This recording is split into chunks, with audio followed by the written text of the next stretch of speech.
कुछ उनकी सिंप्लिसिटी के बारे में जानते हैं। राकेश झुनझुनवाला वित्त मंत्री निर्मला सीतारमण से मिलने चप्पल पहनकर पहुंच गए थे। वहीं प्रधानमंत्री मोदी जी से मिलने बिना प्रेस की हुई शर्ट पहनकर चले गए थे।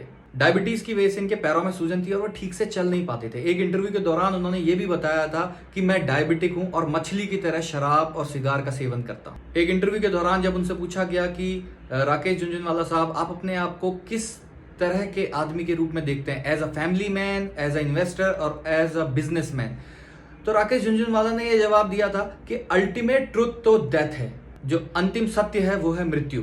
तो मृत्यु से पहले अगर मुझे 3 घंटे का समय मिल जाए और मुझे पता लग जाए कि ये मेरे आखिरी के 3 घंटे हैं, तो उसके पहले घंटे में मैं कुछ स्टॉक्स खरीदना चाहूंगा, एक आध स्टॉक, और बाकी सारा टाइम अपनी फैमिली के साथ बिताना चाहूंगा और आखिरी के चंद लम्हे मैं 2 पैग मारने के बाद आप मुझे ले जा सकते हो। नमस्कार दोस्तों, प्लकी ब्लॉग्स एंड टॉक्स में आपका स्वागत है। आज हम बात करेंगे इंडिया के सबसे बड़े इन्वेस्टर और ट्रेडर की, जिसे इंडिया का वॉरेन बफेट कहा जाता है, जिसने 5,000 रुपए से 45,000 करोड़ रुपए तक का सफर तय किया। जी हाँ, हम बात कर रहे हैं राकेश झुनझुनवाला की, जिनका देहांत 62 वर्ष की उम्र में 14 अगस्त 2022 को हुआ। राकेश झुनझुनवाला 5 जुलाई 1960 को मुंबई में पैदा हुए थे। इनके पिता एक इनकम टैक्स कमिश्नर थे और अक्सर अपने दोस्तों के साथ शेयर मार्केट की बातें किया करते थे, up and down of shares की बारे में बात किया करते थे। वहीं से राकेश झुनझुनवाला 9 वर्ष की उम्र में उनके दिमाग में एक ख्याल आया और उन्होंने अपने पिता से एक सवाल पूछा कि पापा, शेयर की वैल्यू अप और डाउन क्यों होती है। इस पर उनके पिता ने उनको समझाया कि अगर आपको शेयर मार्केट के बारे में इंटरेस्ट है, इसके बारे में आप जानना चाहते हो, तो रोज न्यूज़पेपर पढ़ो। वही आपको न्यूज़ बताएगी कि कौन सा शेयर अप जा रहा है, क्यों जा रहा है, किस समय पर जा रहा है। और इस तरीके से राकेश झुनझुनवाला का इंटरेस्ट धीरे धीरे उनका करियर बन गया। राकेश झुनझुनवाला के पिता ने एक और बात बोली थी कि अगर तुम स्टॉक मार्केट में इन्वेस्ट करना चाहते हो तो ना ही मुझसे कोई एक पैसे की भी उम्मीद करना और ना ही अपने किसी दोस्तों से लेके इन्वेस्ट करना। जिस वजह से राकेश झुनझुनवाला ने सिर्फ 5,000 रुपए से स्टार्ट किया था और आज 45,000 करोड़ की संपत्ति बनाने के बाद 62 वर्ष की उम्र में उनका देहांत।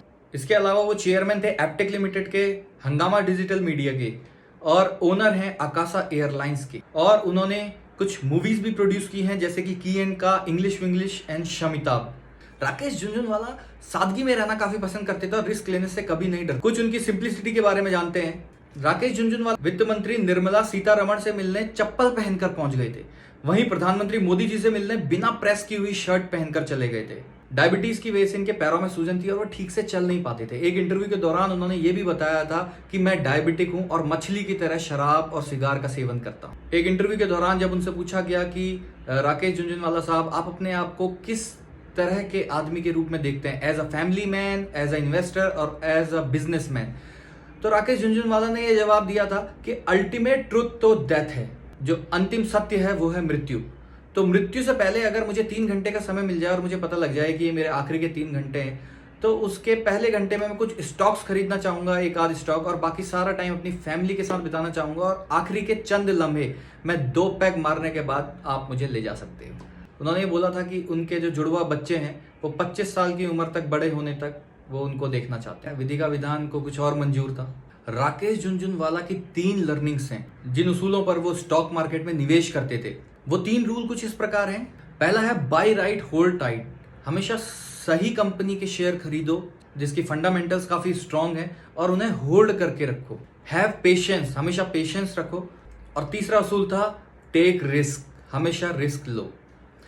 अब हम बात करेंगे कुछ उन टर्निंग पॉइंट्स की। ऐसे कौन कौन से वो टर्निंग पॉइंट्स थे जिनकी वजह से राकेश झुनझुनवाला 5,000 से 45,000 करोड़ तक का सफर उन्होंने तय किया, जिन शेयर्स ने उनको काफी ज्यादा प्रॉफिट दिया और एक मिडिल क्लास फैमिली से one of the highest paid trader वो बन गए। सबसे पहला टर्निंग पॉइंट उनकी लाइफ में तब आया जब उन्होंने टाटा टी का शेयर 43 रुपीज में खरीदा था। 3 महीने बाद ही 143 रुपए में उन्होंने वो बेचा। टोटल 5,000 शेयर्स थे जिससे उनको 5 लाख का प्रॉफिट हुआ था। ये पहला प्रॉफिट था उनका। इसके बाद उनका कॉन्फिडेंस बूस्ट हो गया।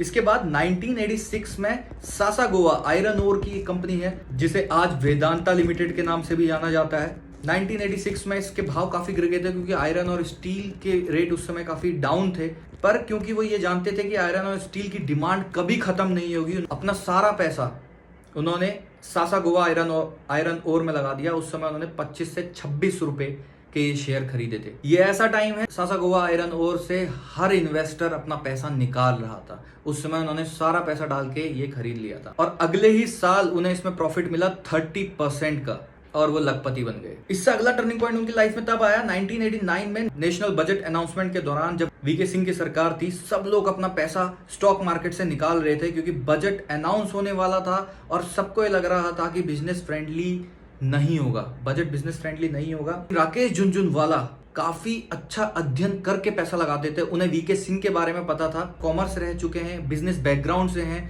तो वो जानते थे कि बिजनेस फ्रेंडली ही बजट निकलेगा और जब बजट अनाउंस हुआ वो बिजनेस फ्रेंडली था। 1989 में जितना पैसा उन्होंने स्टॉक मार्केट में डाला था 20% का हाइक विद इन 2 मंथ्स उनको मिल गया था। और इससे अगला बड़ा टर्निंग पॉइंट उनकी लाइफ में तब आया जब टाइटन के शेयर उन्होंने 2002 में सिर्फ 5 रुपए के खरीदे थे। 6 करोड़ शेयर्स उन्होंने खरीदे थे, जिससे उन्हें 2100 करोड़ का प्रॉफिट हुआ, 2100 करोड़। तो अगर आप भी इन्वेस्ट करते हैं स्टॉक मार्केट में तो राकेश झुनझुनवाला की जो 3 उसूल हैं वो लर्निंग्स आप उनसे जरूर लें और उसके बाद ही स्टॉक मार्केट में निवेश करें। आशा करता हूं आपको ये वीडियो पसंद आई होगी। मिलते हैं नेक्स्ट वीडियो में नई केस स्टडी के साथ। धन्यवाद।